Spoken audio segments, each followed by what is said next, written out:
welcome to another episode of the Ultra Happy Podcast. I am your host, Ultra Runner and coach Tania, and your magnificent co-host Andy. And should I say runner now? I still think you're being a bit generous in my running. Well, we'll talk about that in a second, guys. But, well, first of all, to start with, we had really... Sorry we didn't see you last week. A couple announcements, right? We are, first of all, 3 weeks away from the first desert. 3 and a bit. That's what it says in my training plan. And I'm go for the one thing that it says in my training plan. My training plan says 3 weeks. It's 3 weeks. We know that your maths isn't great. So 3 weeks. I know, that's why I had to check it online. But 3 weeks to the first desert. So do you guys remember 10 weeks ago? We were like... Longer than that? Longer than that. We're like 14 weeks, 13 weeks to the... And now it's like single digits.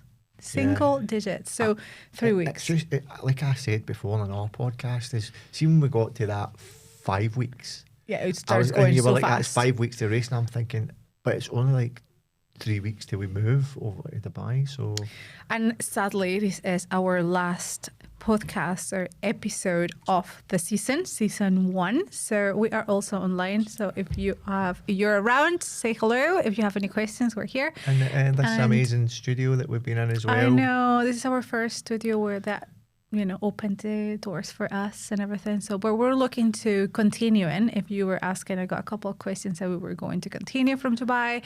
Yes, we will continue. And then we have also like other great ideas. Obviously, Ultra Happy Podcast will continue with my running endeavors, because obviously that is a project that is a year that we're going to be going together, you and me and everyone here to the deserts. So we're going to go to those 5. That's a year. That'll be season 2. And then that's the season 2. Namibia. So the first desert will be season 2 and so on. Namibia. And then we're going to open like a sister channel of Dubai Diaries, when we'll take you along with the trip of moving to Dubai and things to do there and all that fun adventures that I'm pretty sure we're going to have along the way. So yeah, that is coming as well. And that's it. I think we had a really exciting past couple of weeks. Like I said, we haven't seen you in 2 weeks, so 2 weeks really fast. Although you did put up an episode about what we're about to talk about, training block. We'll talk about that. So quick life update. First, and most importantly, Andy did his first 10K.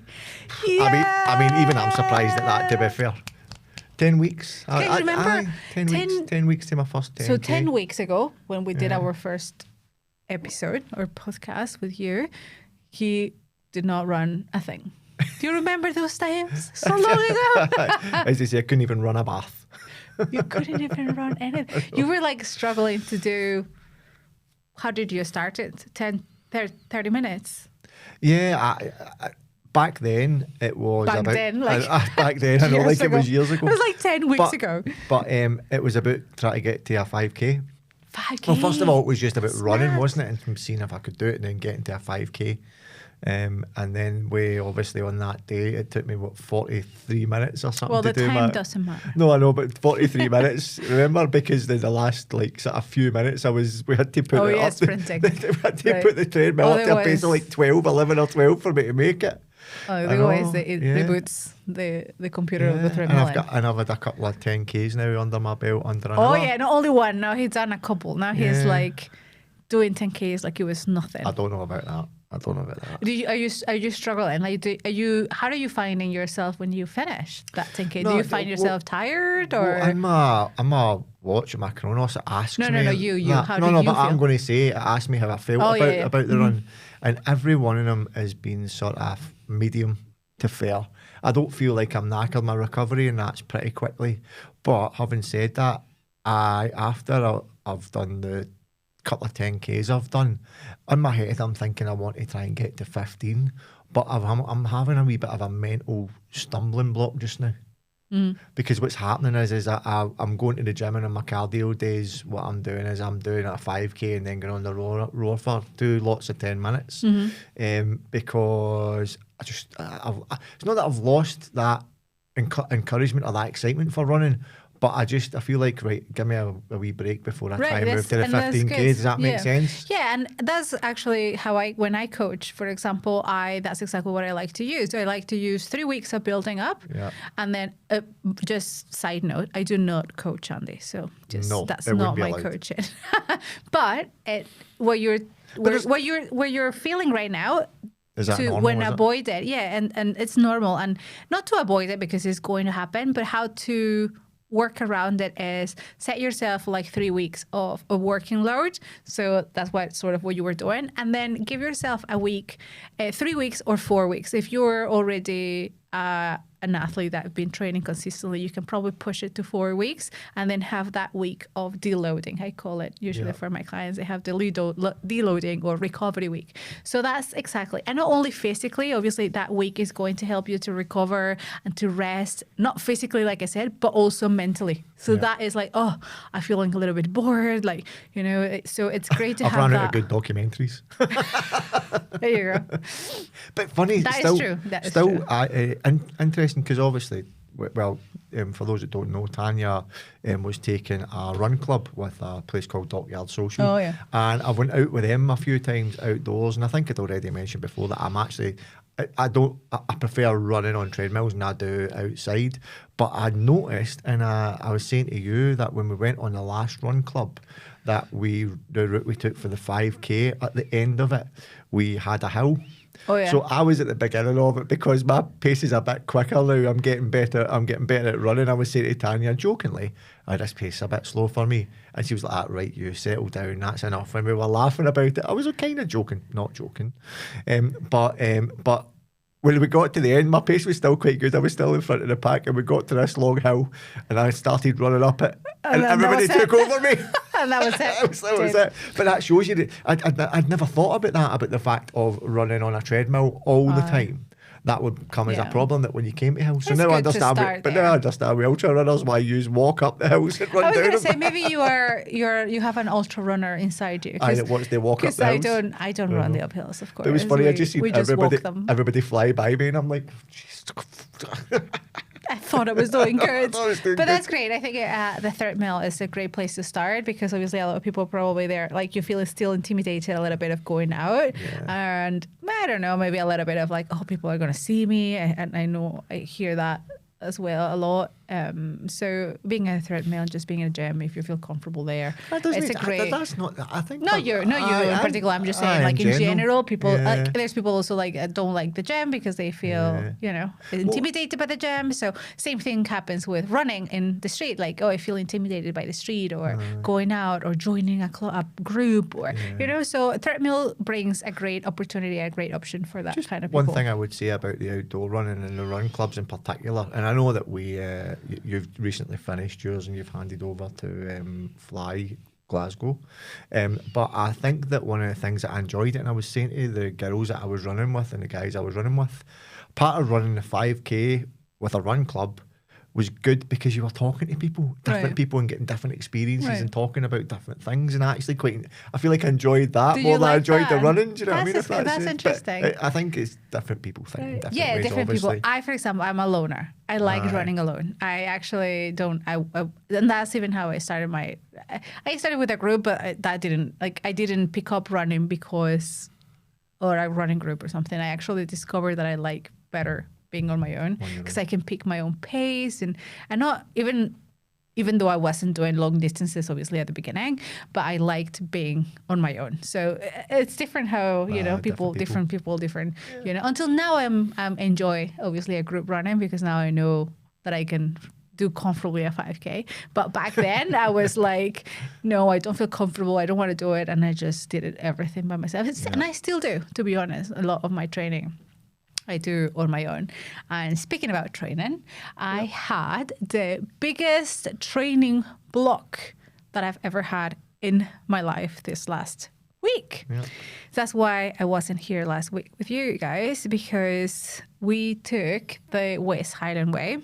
So it's a very well-known trail here in Scotland that if you ever are around, I would encourage you to do. You can hike, you can walk, you can run it. It's beautiful, very safe. And people do it over different times, don't they? Yeah. You've got people that do it like as an ultra run competition. They run the full thing in one. And then you've got people that do it in stages. The route is 95 miles and it starts from Fort William and finishes in Milgai. Yep. So Fort William is the Highlands. It's the beautiful mountains here in Scotland. And it goes all along the Loch Lomond until it ends in Milgai, which is a really nice town closer to the city. And I've done, like Andy is saying, there is a race, which that was the first race I did here in Scotland. And I did it twice, and then the 2 times I've DNF it, which means did not finish. I did not finish it, did not complete it. And the first time, and let me remember these 2 funny stories why I didn't DNF the route. Or why DNF the route. So the first time I ran it the race was from Milgai to Fort William. And like I said, I was just got here to Glasgow. I was here for like probably 3 months. And then I had that run where I decided to go for that 95 miles. And I remember very well that they give you a kit list, right? Like things that you need to bring to the race. And one of them was a rain jacket, waterproof. Obviously. Yeah, of course. But I was like, oh yeah. So I went to Mountain Warehouse and I got like the cheapest, thinnest waterproof jacket I could find there. Because I was like, how bad can it be? First time since Scotland. So anyway, the race starts, go out, and pretty much I think it was, kilometer 60? No, less than that, because Bridge of Fork is already 60. No, yeah, around there. Before that, really early in the race, it started raining. And it never stopped. It was and then actually there is a video somewhere in my Facebook. You can hear, and I arrived to Bridge of Fork. By that, it was like raining. It's been raining for hours and I've been obviously drenched because my waterproof, 1, was super cheap. And 2, even with my super expensive waterproof, there's no waterproof ready for Scotland. And I got to Bridge of Forky and I remember I sat down and like I said, there was a video somewhere around me that I was sending it to my parents. And I was just like, me crying, saying, just make it stop. Like, this needs to stop. Like, I was just so tired of the rain. I was not tired physically, but just the rain. It was so, like, relentless. Like, it was just continuous, like, really heavy rain. I was just getting... It's Scotland's Mother Nature showing you who's boss, isn't it? I was just frustrated, I think, and I was just crying because I just wanted that to stop. Anyway, the guys tried to dry my waterproof a little bit while I ate something. I had a friend picking me up there, and she was going to run a couple of bits with me. And she decided, I was like, okay, let's try to continue. And we tried to continue, and I put again my super wet waterproof, and I continued towards Fort William. And this weekend that I did my training run, it was sort of the same weather. And I'm wearing this time a really heavy, thick waterproof. And I was freezing. Like, I battled a really good 4 or 5 hours of my run. The first day was around 11 hours to run. And the last 4 or 5 were absolutely just freezing rain and cold winds because I was in the Highlands. So when I was doing this race, I got to King's House, which is like the entrance of the Highlands, by probably midnight or really late night, and with hypothermia. That's right. It was so cold. And I remember that episode when I was doing my training run this last week, because, like I said, I was wearing now a proper jacket and I was freezing. I had to turn around and I was there. I passed the place, King's House. And I remember oh my God, I remember that girl with this cheap rain jacket. Yeah, how much it's changed. I made it all the way to King's House with that cheapy rain jacket. I was like, oh my, you are a tough cookie. Like I was tougher back then probably, because now I'm like more probably I was like, how did I do that? How did I survive that? I mean, I didn't survive it because I obviously got hypothermia, but I made it all the way up there. That is like 130 kilometers. I think another point about that race is that I remember at the time, was it maybe Glass you got to where it was all rocky and like you were running and you were saying, oh, it was like running on Legos at the time. I remember you saying that distinctly, but this time when you came to it, you said, you know what? I came through it still the same place and it's still all that rockiness and trying to get through it. And yeah, my feet hurt, but it's just time, that pain and all that still here, but I felt like you knew how to handle it a bit better. No, and then that part that you were saying, but that was the second time that I did it. Was that the second time, right? Yeah. So the first time it was this one. I got pulled out because I was like with hypothermia, but it was just nice to remember that place.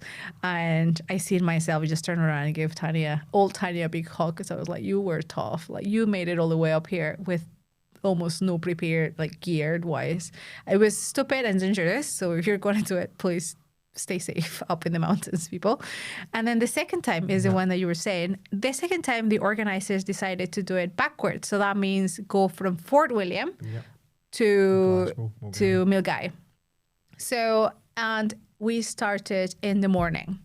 So we went all the way down, and like they were saying, I did, this time my training block was that way. I went from all the way up to down. So I was copying the same way the race was the last time.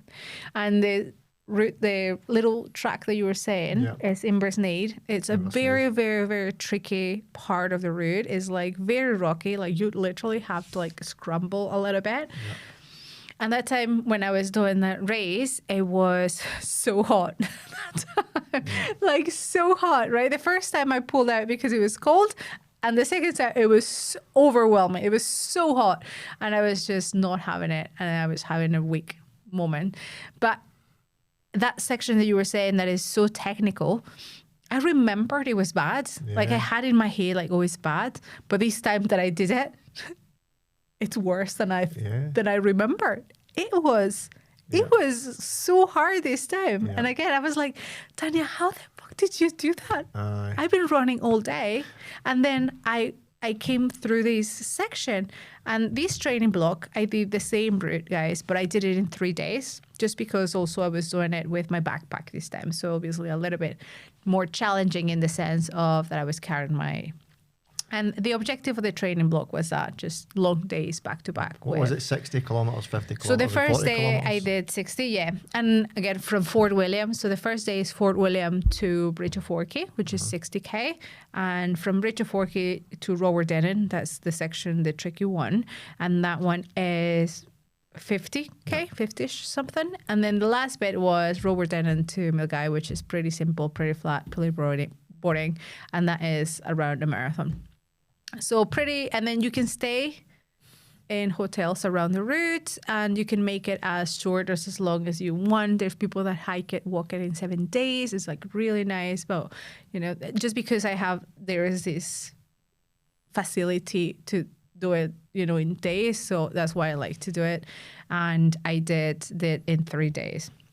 So it was really good. Again, with the objective of the training block or this weekend was to spend long days with the backpack. But what was the benefit of it? What did you feel the benefit of doing it was? Is there anything that you learned for the races coming up? Anything you think you might change, or do you feel that you just achieved it and that puts your mindset in a better place? Or I think I was by the way, there is a blog that I uploaded with all the route, and there's a video and everything. It's the episode 11. Yep. Tried out your new camera. Try with a new camera and everything that I'm going to be taking to the deserts. But in that sense, I was so nervous. Like the night before, I couldn't even sleep. I was worse than going to a race. Yeah. I was like, oh my God, I know it's going to be 3 really long days, like really long. And yeah, the first day was very long. Like I said, I think. And then your watch didn't work. All right, so let's go back. I'm getting ready. I'm at the hotel already. I plugged my watch. And then obviously the morning of the I needed to travel one day before to Fort William because there is no trains like that early, and I wanted to start 6 a.m. So I said, you know what, I'm going to go the night before so I can really wake up really early and get going because it's going to be a long day. So I was like running around, before the Wednesday night, going to take the train. I plugged my phone. Charge your watch, did you? Charged my watch. Did you charge your watch? Shut up! I did. I unplugged it because it was plugged. And you unplugged it and it said 100%. I didn't check. Yeah, that's the mistake. I unplugged it and I didn't check. I just assumed it was plugged. Cool. And when you're like walking out the door and you're just like picking up everything, unplug the watch, put it on, out the door, let's go. And that was it. And then I arrived to Fort William. Everything went good. Checking the hotel. I'm just chilling, waiting, obviously, just, chilling in the bed, just thinking about it. And then I don't know how, I was going to start downloading the maps. Mm-hmm. It's a pretty safe and marked route, guys, but I always have my maps just in case. There is a couple of diversions. It's pretty simple to navigate, but don't want to scare anyone not to try or do it. But you just have to. There's a couple of like diversions that you need to keep an eye for. So I was downloading the maps, and then suddenly, I don't know how I looked, and it said 15%, and I was like, Wait a minute. I charged this. So panic sets in. I knew I was not going to survive the 3 days. And I really needed the map, the times. I wanted just to have just for reference and for my blog, for my training blog, I needed the freaking watch. So I was like, I need to think. I was like, cool, Andy. Yep. Guess who gets landed with the getting the... Let me think. We're like 5-10 minutes thinking, how can I get the charger, a freaking cable, to Fort William? I said, well, what if you take the train to Bridge of Orkney, which is like 4 hours? No, that's not what you said. Well, what it was is we were thinking, maybe you need to drive up. Maybe you need to give it to the train driver. Maybe you need to give it to the train driver. I was thinking or maybe any option. Get a ticket. Go on the train and ask anybody if they're going to Bridge of Orkney and give them the cable. That's another idea. No.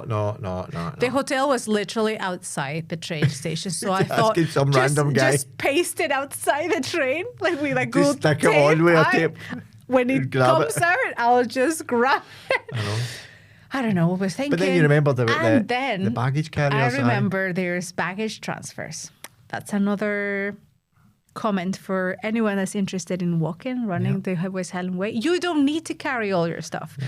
You can hire these companies that pick up the baggage from the start, from your guy, and they bring it over to your stops, how many stops do you want to do it. You just put there, I'm going to spend this night here in this hotel, and they bring the suitcase or your bags. So that way you just have to carry what you need per day. So I remember there was a baggage transfer in the West Highland Way. Before that, we were just about ready to do a 7-hour round trip, remember? Oh, yeah. But you needed to go and give it. Yeah, I don't know. So I quickly got in contact or checked the website, and they were still accepting orders, let's say, for the next day. Because this is 11 p.m. at night. Yeah. So I need to hurry up because once it clicks 12, it's going, they're not going to accept orders for the same day. So I just you know what? You just go and put it in the start, which is pretty close, fairly closer to the house than going all the way up to Fort William or Metaforky to give it to me. And I bought the order. I said, and you just go and leave it to them at 8 a.m. And that was it. So big man up at 6:30, out there in the rain, on the train, away to Mulgai, drop it off. Saving the day. Dropping it off to my new friend who is the guy who runs the West Highland Way transfers. You met him? And when I gave him, I said, he said, "Oh, you the guy that's going to Bridge of Orchy?" I said, "Well, no." I said, "I have a drop bag here from my missus that's going to the Bridge of Orchy hotel." He's looking at me. He's like, "Right." He said, "We've only got the van on for you today." So I was like, "Oh really? Oh my god!" So I was thinking to myself, he was collecting things a bit further on in Bridge of Orchy. Oh well, yeah, exactly. But then here was me with a wee green bag with everything in it. And remember what I'd done is when I'd got the bag and I'd sent it on, I thought, I'll do something that you would quite enjoy. And when you got your bag, when you came in at Bridge of Orchy at the hotel, you opened the bag, you opened the box, and what was in it? Surprises on it for me. And I had such, like I said, I had such a rough day because I battled for like 4 or 5, maybe more, really freezing cold, like real freezing cold weather. And when I opened the box, there was a beer and a Snickers, which I didn't buy a Snickers this time because I don't know why. Because my idea was like, I'm going to practice my nutrition that I'm going to the desert. Your 2 favourite things, eh? So obviously I couldn't pack my Snickers, but I'm allowed to cheat this time. So Andy put there a Snickers and I was crying because I felt I wasn't broken or tired physically. It's just draining when you have to you're in like this survival mode of like battling the weather for so long. And when I just seen the Snickers, it was like a nice hug to my soul. To be fair, I just didn't want to send the bag with a wee tiny cable in it. I know, you didn't want to give the guy like, "Oh, here, this is just it. Thank you." I know, but I genuinely, I mean, I know we shouldn't laugh at it, but there's a lesson to be learned in it as well. I guess you have to sort of check. And this has happened to me twice already, so I don't know what's wrong. I think it's a cable, but anyway, moving on. I was happy. I was able to charge my watch and continue on with the adventure. Day 2 was much, much better. Because you had your watch. I had my watch. And it was, the second day I think was 11 hours, even though it was like 10 kilometers less. That was funny. You never did explain that to me because it was almost exactly the same time as you did with the first day. I and know. It was 10 kilometers. How come? And even with the terrain, it wasn't like super crazy. I climbed the first day 1,000 meters more than the second day, but somehow the second day I managed to do the same time. I'll tell you why. Because that section, the section that I was telling you that is very like scrambly and all that, it was hard. And maybe before I would move a little bit faster, but my legs were a little bit achy and feeling it. Obviously, I did a 60K the day before, so it was not like I was fresh and dandy. And having a backpack that changes your center of gravity so much. And it was a little bit sleepy as well. So, and if you slip, there is like nothing to your right side, and then you just end up in the lake if you are stupid. Yeah. So is that you answering my question then? What? That, for example, your backpack changes your center of gravity? Because I was saying, is there anything you've learned on it? There's nothing different I could do, but I'm just all this time that I spent it this weekend, even before I kind of knew it, I kind of felt it, but it gave me more chance to practice that center of gravity, because definitely you can feel like even in the downhills now, in the downhills, how you go like a little bit.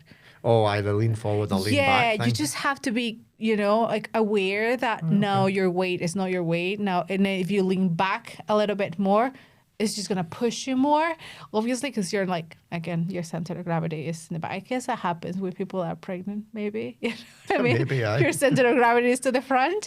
Yeah. That was very interesting. So that slowed me down like fairly a lot. Yeah. And the second day was it was the same amount of time, even though I was like 10 kilometers less. So that was...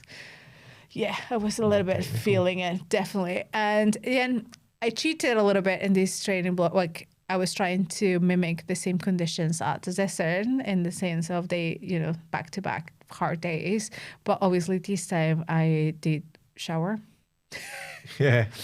I did have a bed, a very comfy bed.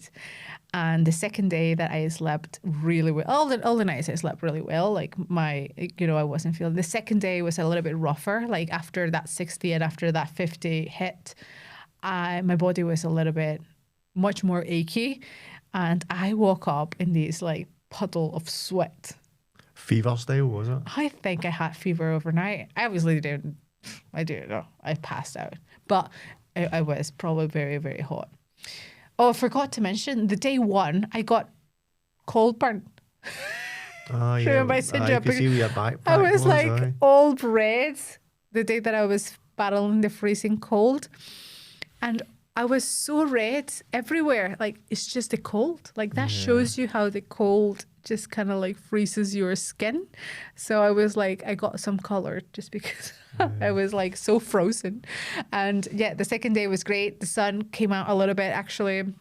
A little bit rainy, but nothing. I mean, we're leaving the highlands behind. So obviously I knew the weather was going to be like a little bit more, even if it's raining, it wouldn't be that freezing just because you're not up high anymore. You're just coming down.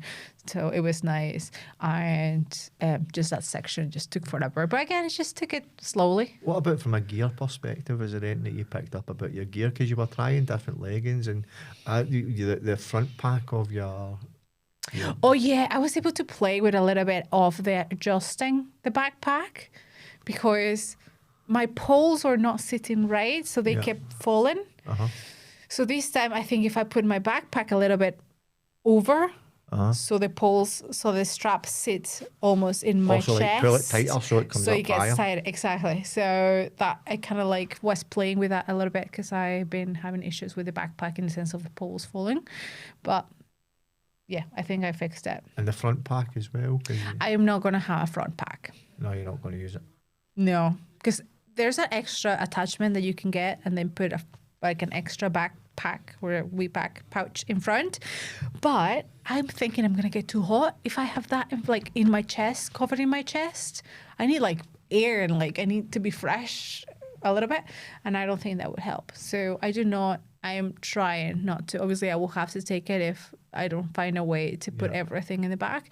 But I would rather not because I think that will help me to stay fresh in some way. So yeah, that was good. And the nutrition was good as well. So that's the other big thing. Because you had burgers at the end of each night. That's the other things I was saying. I cheated a little bit. So I had a comfy bed, I had a shower, and I had awesome food at the end of the day. Burgers pretty much every day. So what about your clothing though? What did you any thought about clothing or did you? I couldn't check the clothing because obviously it had to be super warm in this one. Did you run in the same tights every day? Yeah. Because they came back manky, I've got to say. I ran in the same clothes, the 3 days, Well, I guess it's because you're not going to take a massive change of clothes with you, no, either. So I guess that's. I didn't run with the clothes that I'm taking to the desert, obviously, because I think they're all gone actually to Dubai.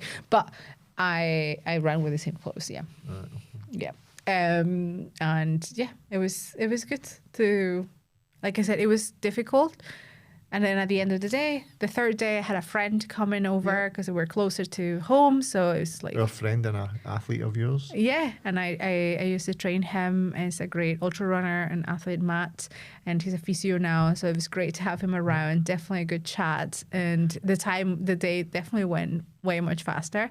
And he brought pizza. Yeah. So that was awesome. And actually, he's been inspired to do 100 himself, hasn't he? Yeah, I think he's going to sign up for 100 miles. So it will be exciting to get him ready and prepared it was a nice for that. For him as well. So it was good to chat about that, about objectives and goals and what we want to do, both. And it was fun. It was just good to catch up, and it was great to spend. And to be fair, that's the best pace I've seen you run ever. Oh, hold on, yeah. So at the time, and it was fun because I think we were like almost about to finish, like kilometer 5, like single digits to the finish. And then suddenly there was like this awesome girl that came along and said, I follow you on Instagram, and I hope I could catch up.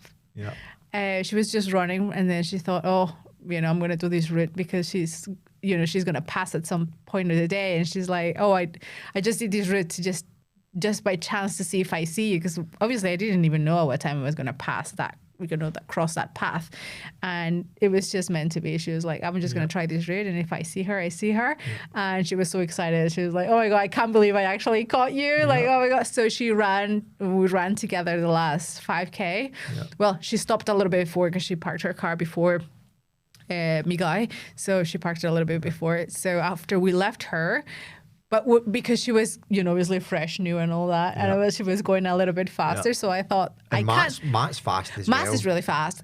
And then they were not carrying a backpack or anything. So because she was like there and she was like obviously telling me all these things and all that, and we were chatting, I didn't want to just let her go and be super slow in the back. So I pushed myself to kind of so I can stay with the group and chat with her and just kind of give her the time that she put to go and see me. Good. Like I couldn't, So I pushed a little bit the pace. So when she stayed a little bit before the end, so 3 kilometers to go, and then it was just Matt and me, and I thought, you know what, it's 3K, let's empty the tank. And I just sprinted. For me, it's a sprint, 5:30 a pace. That is pretty fast for me. I don't even run that fast without the backpack. So now imagine after 158 kilometers, and I was holding that pace for 3K. And Matt was like, "You're doing great, you're doing great." And I was like, I couldn't even talk. I was like, Matt, I'm dead. I was just trying to survive the last 3K. Right? Because you had said to me, I'll probably be home about 6 o'clock, I would say, by the time I finish, when you're doing all the calculations. Did you notice? Out, right? Yeah. And then at half two, I got a call saying, I've only got 3 kilometres to go. And I was like, whoa, wait a minute. I don't want you to hear that early. I thought to myself, God, that's pretty fast. And then when you showed me the stats, and then I seen the video, I was thinking, whoa, wait a minute. That is we were flying the last 3K, and I was like, oh my God, how did you? I was like, I don't know, just empty the tank. We have 3K to go. Well, it was great to have him, definitely. I think if I didn't have him, probably, I was like, if I didn't probably had him, I would have probably just take it easy and, so that in those kind of senses, it's good to have that someone. But that was a good wee challenge as well. It's something nice to add to it that actually what you've done is in the last day, you hammered it. Exactly. I couldn't do that before because I had in my head you still have to survive 2 days, or in the second day is I couldn't do that because I need to survive another day. And once you're there and you have 30 kilometers to go and that's it. I was like, I think I'm in a safe place to push through and then really push it and then empty the tank. So I did that 3K and I was my legs were so But I think that's good. That shows you and other people as well, I guess, that capability is there, even though you weren't thinking of doing that you were capable of doing it, and so is, I guess, everybody else. I was also surprised by the way that my body recovered. Day after day, obviously after each day, I felt a little bit obviously sore and achy and tired of it all. But the next morning, after I slept and everything, I was feeling like good as new. Maybe my feet were a little bit, my sole of my feet, but other than that, I was fine. And I had no pains, no niggles. Usually my lower back goes. And this time, and I was a little bit worried because I would be carrying this massive back or this massive weight in my back. So I was like, oh, this is going to put a lot of strain in my lower back. And I usually, like I said, I suffer from pains there. But there was nothing, not even one single. And that was one of the things that we talked about in earlier podcasts, is the thing that you were maybe a wee bit nervous about, is that the truth is after doing those distances, how are you going to feel the next day? Yeah, the next day. And that was one of the good points about the training block as well, because you were able to judge that, do you know what I mean? So I guess that's something else that you've got a wee bit more confidence. This was 3 days, but I was saying I slept well. Yeah, had burgers, had a shower. Had a pint or two as well, I might add. Yeah. So now we have to just do it in harder conditions. That means with 35, 40 degree heat. No sleeping. Or sleeping poorly because you don't sleep the best in those tents and in the ground. You can pretty much sleep through it. Hopefully. Hopefully, maybe that's my magic. Yeah. Not eating great because obviously we're going to be calorie restricted. And I won't have a shower or any of those kind of luxuries. So we just have to do the same thing. Oh, plus another 100, because at the end of the whole training block, so I did 160K and the desert is 250. So I just need to do 100K more in harder conditions with less sleep and less food. Right, come on, now you're making it sound difficult. And you know what I mean? It was great, but I mean, the next step is still a little bit up there. If you didn't have that challenge, then what would be the point? You know what I mean? I think it's got to be that what's happening is everything seems to be progression, which is good. And the reason why I was asking you about have you learned anything from it and stuff like that is because every step of it gets you closer to the finish line. Like, for example, you've learned a wee bit about your gear, you've learned a wee bit about pace, you've learned a wee bit about, it's not things that you didn't know, but things that you know now closer to the race. You've learned a wee bit about getting to the next day and not having those aches and pains. All that gives you confidence. I'll tell you what. There. Obviously, I couldn't train in the conditions of a desert because we don't have the heat or the sand. We don't have sun in Scotland. But I think I've trained this time my mental strength. Yeah. I mean, battling 5 hours with freezing conditions. I'm not saying it's the same, but I'm working out that mind muscle, which is the most important. That was the first episode that we spoke in the podcast, actually. Mental strength. If you don't have that, you have nothing. And that day one was so mentally challenging that for me was like I was training also my mind. Again, maybe not in the same conditions, but that muscle, that brain, strength, mental strength was definitely strengthening. Yeah. And also I was thinking, like, obviously I was getting into a little bit of reflection when I was running, and it's not that I've been training for this 10 weeks or so. I've been really training for this for 8 years. Yeah. So I keep every year I keep putting the bar a little bit, a tiny bit higher, a tiny bit higher, a tiny bit higher. So I haven't never had a setback or injury or anything in these 8 years. So that had allowed me to get to this point. So I was thinking that I was like, well, I haven't really trained for this just a couple of months. I've been training 8 years consistently. So I have to bank on that when I'm feeling, a little bit not great, and just know that I've been putting all the work for these 8 years that has taken me to this place. So. And then when you get to Cocodona. Oh no! Just don't think about that yet. But you'll have done the deserts, which will be the training block for that ultimately. And this is a training block. That's you now getting to that within 9 years. Do you know what I mean? So that's exactly. So each year a little bit, a tiny bit higher, and setting this stepping stone for the next one, and for the next one, for the next one. I think that's been the key. I think I said in one of the early podcasts, what's after Cocodona? Running the moon. Like, what is it? We'll see. Where do you go from 200? Think in something where do you go else. from 250? We'll think in something else. Oh. We'll do another one. I don't know if I like that.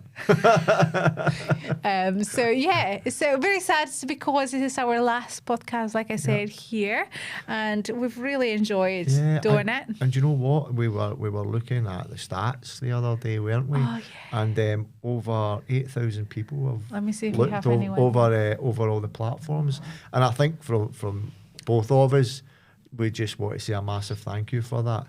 This is obviously series 1 of it. It's the post deserts.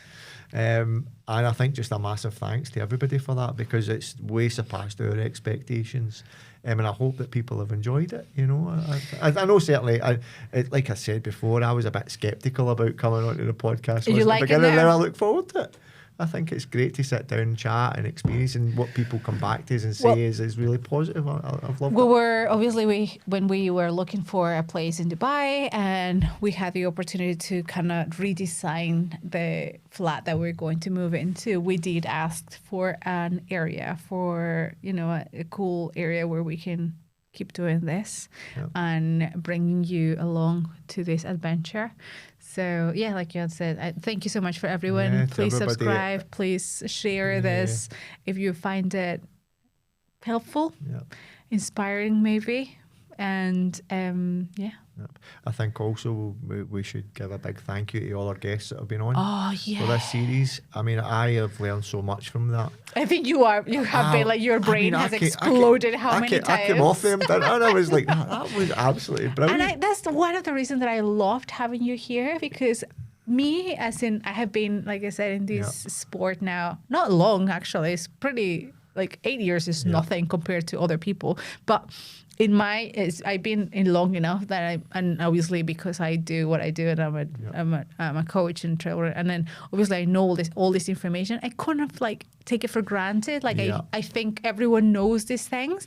So when you come up with questions or you know, or you hear this professionals, like how many times your mind has been like blown, like, oh my God, I didn't know that. I mean, I think every single one of them have been absolutely brilliant. And you know, like the advice that they've given you, or they've given us, or they've given the listeners, has been superb, you know, and all of it has been keeping things simple. Sometimes you don't always need to go and reach that expert level right away, you know. Excellent. It's like, but even the fact of we've got coaches saying you don't need a coach right away. We've got nutritionists saying you don't need a nutritionist right away. Follow these wee rules here to get you started. Start small, Get this started. And I think that there's not.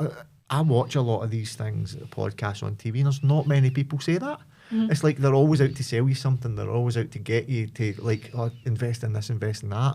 And I thought that was really good by them, and good for anybody starting, but also good for anybody who's in the midst of doing these things. So I thought that was all really good. Whereas there's a lot of podcasts like, review of the trainer, and you're like, I don't even know what I'm watching. Review of what is that trainer for me or not? But even having like, and I could mention all their names, but having Antonio on from podcast as well, so good. That was really good. And I think that you'll probably find that although we'll have new guests in the series too, we will definitely be bringing some of them back, because there's some of those conversations I would love to continue. They were so fast. They were like, we only have an hour here to chat with you guys. We don't want to bore you.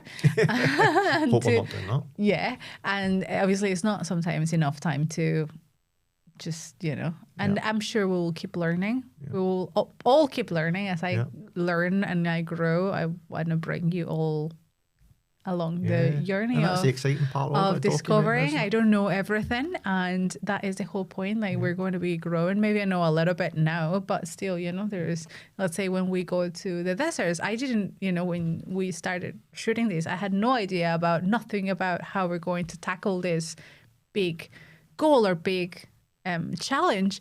And that's the thing I also would invite everyone not to feel intimidated to try a big goal or a big dream. I know sometimes when I first seen the deserts, I thought, oh my God, how much travel and how much this and that and the equipment, everything sounds so overwhelming. With this or any race, really, if you think, oh my God, 100 miles, and to just get, you know, overwhelmed by everything. And I think to just like sign up first, take the leap, and then I promise you that you will figure it out. Yeah, I think that's been a big part of what this journey's been from episode 1 all the way through here, and having the guests and everyone else is, I mean, I'll use me as an example. And when I started here in episode 1, I hadn't run anything. And then through listening to it all and actually taking it steady and not trying to be overwhelmed by it, because I would have been overwhelmed by a 10K. Thinking way back to that first episode, and whereas now you just, I mean, you take know, the pressure once off, you get it done, listen to what other people are saying, you can do it. Do you know what I mean? Yeah. So I hope again that, like you say, that this podcast has maybe helped people from not feeling overwhelmed about doing some of these challenges. Like you say, in some cases for me, it was just in my head, sign up for the 10K. Do you know what I mean? But for other people, maybe it's signing up for a 5K run, or signing up for a half marathon, or you will figure it out. But you need to take the leap. If you don't make that commitment with yourself, you're just going to postpone it or procrastinate it or anything. The good thing that helps in this case running is because there is a deadline, so there is a day of a race, so it helps to tackle it down really fast. But you can do that in life as well. You know, if you want to do something, just put yourself a target time, and then just tackle from down there. Like, okay, in a year I want to open my business, and what do I need to do that? And then just kind of like run down instead of, you know. But first, I think the most important thing is not knowing what you want to do. And in this case, you know, when we said let's do the deserts, and then I sign up, and then I'll figure it out. I'll see, and then I'll start reading it. I start making a list. Like, what do I need? I probably need a coach. That's the first thing I did. I found Sarah. Oh, and to add one other thing, something else you need to add to that list. Well, is visas. Oh yeah. Check the globe. Check your geography. Get the visas. The good news is We got the visa approved. So we are running racing the planet now. That is fine. We are literally, we got approved, the one from Namibia, because it's proven to be a little bit tricky.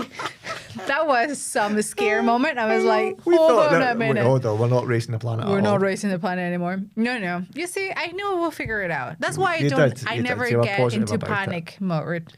Never. I may get in panic mode, but I know I am confident on my problem solving capabilities skills that I know I will with the charger. I told you, give me 5 minutes. So I just needed to sit down and think and then I got the idea of the baggage. So I'm good with my problem solving skills. And that's, but it's something you need to practice. So if you never practice that, So I think putting challenges, and I think an easy way, or like not risking nothing, just physically sign off for this thing that you want to do. Good news is you got a visa. Good news, you got a visa. And that, we are one step there. Yep. I guess we got also the dog sorted. Dog's got his doggy passport ready to go. His doggy passport is ready. Yep. And that's it, guys. Everything is booked. That means transfers, taxis, everything to get from here to the house over there. Yeah. In April 14 is the day. Yeah. The day. Next time that you'll be seeing things from us will be what our journey looks like over there, what the new place will be like. Yeah, it will be super exciting to share with you. Maybe a wee bit of training, and then by that time we should have the Dubai podcast set up sorted. I will go on my travels while he stays home sorting that out. Yep. So hopefully when I'm back, we have a new setup and I can... So the next time I see you, oh my God, I'll be holding the first medal. You'll be holding the first medal. Oh my God, it's so exciting. I can't wait to just this is this one, guys. Let's get going. And then... It'll be that achievement of getting it done. Yeah, it'll be fun, I think. And then one, I'll be like, okay, 4 to go. That's hoping that she makes it. That's hoping that we make it. I'm sure my God, you still worried that I'm not gonna make it? No, I know you'll be fine. You will be fine. I'll be fine. Remember, mind over I'll figure it out. Remember, mind over matter. Be consistent. We've got it all knocked That's off. my go-to. We'll figure it out. Yeah. That's what I say for everything. I don't know. Just sign up. And what a way to end the podcast. We'll figure it out. Exactly. Same thing with the podcast. I don't know. Just book the 12 sessions in the podcast. We'll figure it out. And that's how you do it. It's been a pleasure, as always, guys, to have you today. I am a little bit bittersweet, sad living here, but I'm so excited that next time that we see each other, we'll be in the new setting, Dubai, hopefully holding the first medal. We made it all the way through together. You guys have been every single step along the way, and I'm so excited to share that moment with you. So thank you so much for everything. Have a wonderful weekend. Have a wonderful couple of weeks. I'll miss you all. And keep doing whatever makes you ultra happy.